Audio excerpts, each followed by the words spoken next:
নমস্কাৰ মই মজিদ পুনৰ ফাদিল হল মেট্ৰিকৰ প্ৰশ্ন কাকত হয় আপুনি ঠিকে শুনিছে পুনৰ ফাদিল হৈছে মেট্ৰিকৰ প্ৰশ্ন কাকত আজিৰ পৰা আৰম্ভ হৈছে 2024 বৰ্ষৰ মেট্ৰিক পৰীক্ষা আৰু মেট্ৰিক পৰীক্ষাৰ প্ৰথম দিনটোতেই ফাদিল হৈছে মেট্ৰিকৰ প্ৰশ্ন কাকত পৰীক্ষা আৰম্ভ হোৱাৰ আধা ঘণ্টা নহওঁতেই ইংৰাজী বিষয়ৰ প্ৰশ্ন কাকত ফাদিল হৈছে মোবাইলে বিয়পি পৰিল মেট্ৰিক পৰীক্ষাৰ প্ৰশ্ন কাকত এই ঘটনা কত সংঘটিত হৈছে সবিশেষ তথ্য আপোনালোকক জনাম এইটো ভিডিঅত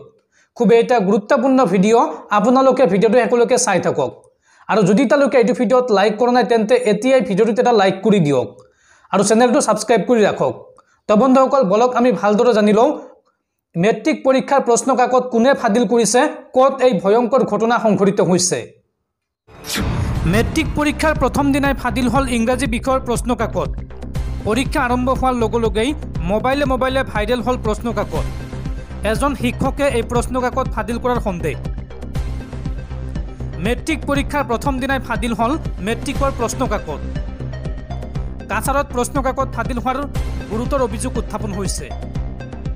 পৰীক্ষা আৰম্ভণিৰ আধা ঘণ্টাৰ ভিতৰত ফাদিল হল ইংৰাজী বিষয়ৰ প্ৰশ্ন কাকত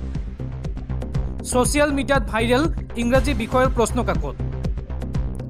বাসকান্তি নানামিয়া পৰীক্ষা কেন্দ্ৰৰ পৰা প্ৰশ্ন কাকত ফাদিল হোৱাৰ অভিযোগ উত্থাপন হৈছে কেন্দ্ৰটোত নিয়োজিত শিক্ষক হাইদৰ হুছেইন মজুমদাৰৰ বিৰুদ্ধে প্ৰশ্ন কাকত ফাদিলৰ গুৰুতৰ অভিযোগ উত্থাপন হৈছে আৰু কেন্দ্ৰটোত ইতিমধ্যে উপস্থিত হৈছে কাছাৰৰ এছপি আৰু শিক্ষা বিভাগৰ উচ্চপদস্থ বিষয়া